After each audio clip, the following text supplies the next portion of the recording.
ধোয়া তুলসী পাতা হয়ে দেখছি কোনো লাভ নাই। নিজেকে আয়না বানাও, যে যেমন তাকে তেমনই দেখাও, কারণ এই দুনিয়ার মানুষ ভালো মানুষের কদর করতে জানে না। নিজের জামাই আর পরের জামাইয়ের মধ্যে পার্থক্য কি জানেন? পরের জামাই যখন আমার দিকে তাকায় তখন নিজের নায়িকা নায়িকা মনে হয়, আর নিজের জামাই যখন তাকায় তখন নিজের চোর চোর মনে হয়, কারণ ওই বেটার পকেটের টাকা দিয়েই তো আমি শপিং করি। একটা বাস্তব কথা বলি শোনো, বাবার চাইতে যদি কেউ বেশি ভালোবাসে তাহলে সেটা হচ্ছে ধোঁকা, আর মায়ের চাইতে যদি অন্য কাউকে তোমার বেশি আপন মনে হয় তাহলে তুমি নিজে বোকা, কারণ মায়ের তুলনা এই পৃথিবীতে কারোর সাথেই হয় না। নারীকে সবজি দিলে তারা তরকারি বানিয়ে দিতে পারে, নারীকে ঘর দিলে তারা সংসার বানিয়ে দেখাতে পারে, নারীকে যদি ভালোবাসা দেওয়া হয় তাহলে তার পুরো জীবনটাই দিতে পারে। মোট কথা, নারীকে যা দিবেন তার দ্বিগুণ ফেরত পাবেন, হতে পারে সেটা ভালোবাসা কিংবা ঘৃণা। বাপের বাড়ি আর শ্বশুর বাড়ির কাজের মধ্যে পার্থক্য কি জানেন? বাপের বাড়ির কাজ হচ্ছে ইচ্ছামূলক, আর শ্বশুর বাড়ির কাজ কিন্তু বাধ্যতামূলক। কথাটা শুনতে খারাপ লাগলেও এটাই কিন্তু সত্য। সন্তান যতই খারাপ হোক না কেন মায়ের কাছে সব সময় ভালো হয়, ঠিক তেমনি স্বামী যতই খারাপ হোক না কেন একজন স্ত্রীর কাছে স্বামীর কোনো দোষই তেমন চোখে পড়ে না। কিন্তু ঘরের বউ যতই ভালো হোক না কেন স্বামীর কাছে জীবনেও ভালো হইতে পারে না। একটা জিনিস লক্ষ্য করলে দেখবেন, অভাবী মানুষের অভাব হয়তো চিরকাল থাকে না, কিন্তু লোভী মানুষের অভাব মরার আগের দিন পর্যন্ত শেষ হবে না। আপনার জীবনে লোভ জিনিসটা যত কম হবে আপনার অভাবও তত কম হবে।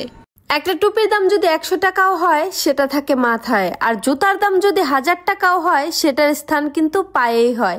ঠিক তেমনি টাকা হলেই মানুষ সম্মান পাওয়ার যোগ্য হয় না, সম্মানিত হতে গেলে ভালো চরিত্রের মানুষ হইতে হয়।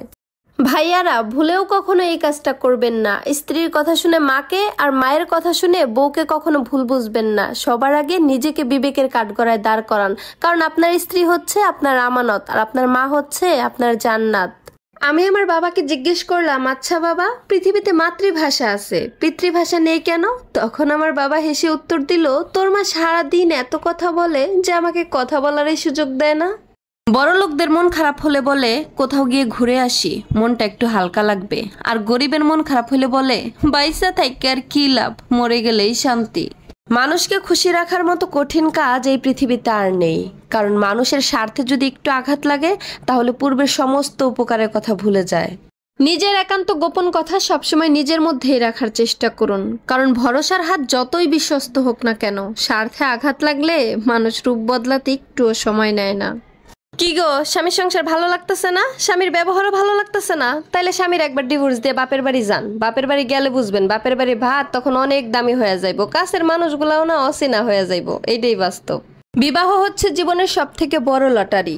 জীবন সঙ্গী ভালো হলে জীবনটা স্বর্গ, কিন্তু জীবন সঙ্গী যদি খারাপ হয় তাহলে জীবনটা নরক হয়ে যায়। কচু পাতায় বারবার পানি ঢাললেও যেমন কচু পাতা ভিজে না, ঠিক তেমনই কিছু মানুষকে হাজার ভালোবাসলেও তারা কখনো আপন হয় না।